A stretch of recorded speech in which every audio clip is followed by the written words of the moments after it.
Oh, this should be fun. Black Magick.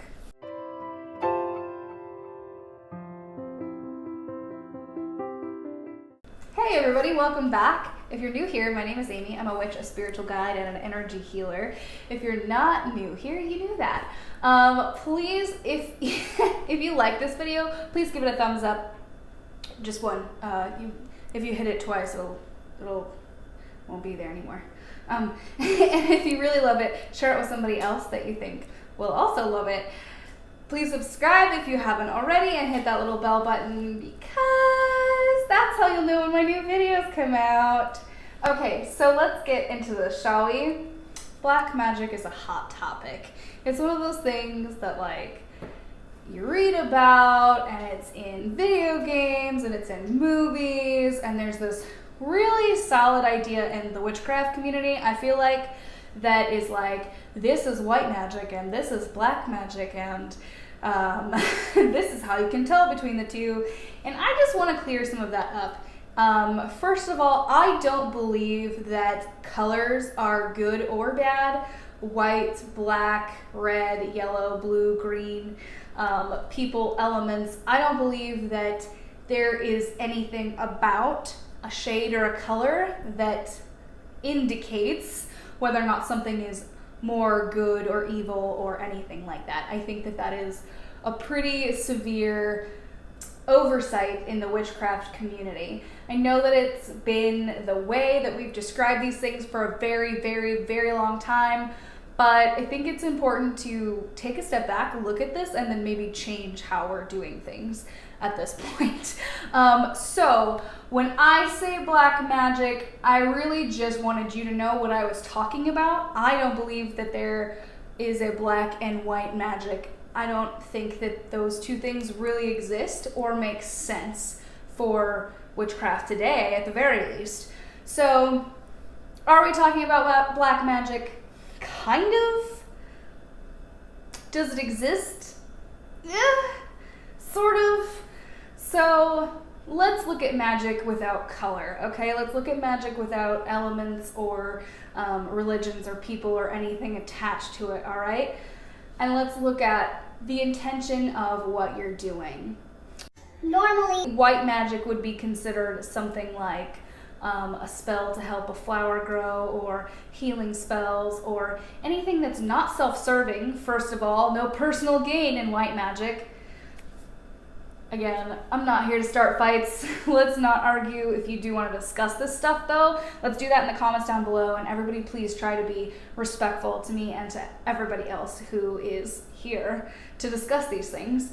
White magic is very much on this end of the spectrum, where everything you're doing is for a good purpose and won't serve the witch in any way. And black magic is the complete opposite spectrum, where you're casting hexes and curses on purpose, and you've got mind control and severe. Honestly, I believe that love spells are sort of on this end of the spectrum here, the traditional kind. You've got necromancy and all sorts of other things happening, and that is black magic, or the black arts, or the forbidden arts, or I could go on all day. There's a lot, and most of it, I mean, a lot of that type of stuff really isn't available on the internet, and good luck finding decent books about it, because it really is, it's kind of like contraband magic. But why is it called black magic and white magic? Really, I think it goes back to the psychological reaction that humans have to being able to see something and understand it, and not being able to see something and not being able to understand it. If you are pretty much any sort of regular person in any way, you understand that a lot of times people are happier in the summer, they're happier in the daytime, they're happier when there's summer. Sun outside.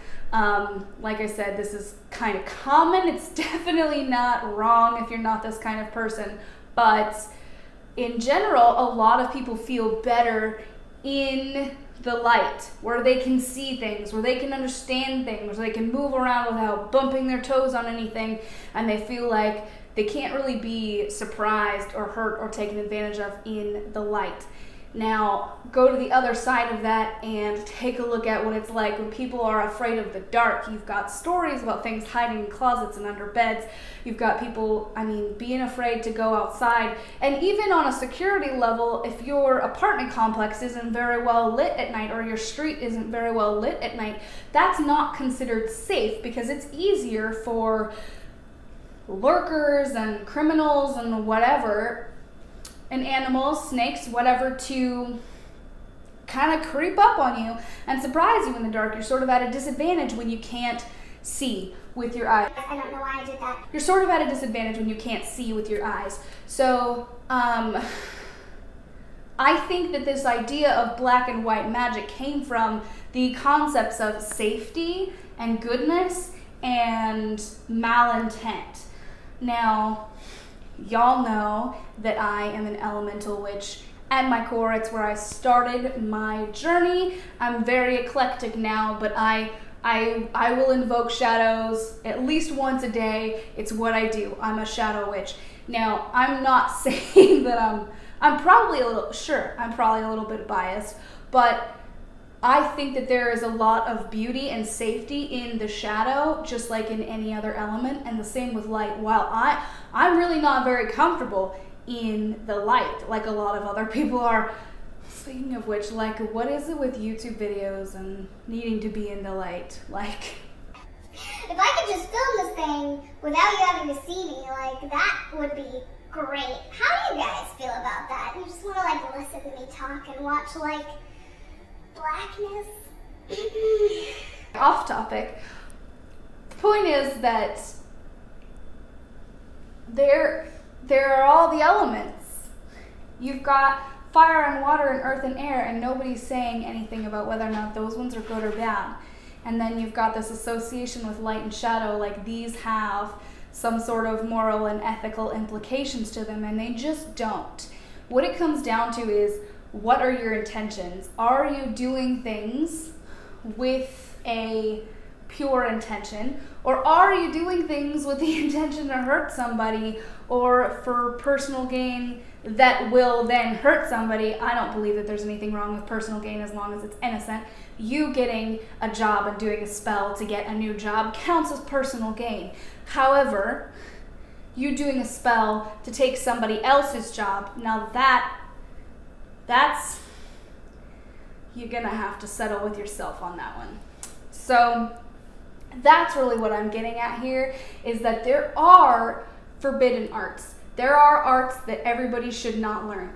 There are arts that take care and precision to use, and there are some things that you should never step over the edge of if you're not prepared to take those consequences, okay? Really doesn't have anything to do with whether or not you associate with shadows, whether or not you associate with light. So black and white magic as a moral or ethical standpoint, ground, battle thing. Black and white magic as a moral or ethical high ground or low ground, they just don't exist, in my opinion. They just don't mean the same thing to me that they have meant generationally. So, you know what, honestly, I'd love to hear what you have to say about this. Do you believe in black, white, or gray magic?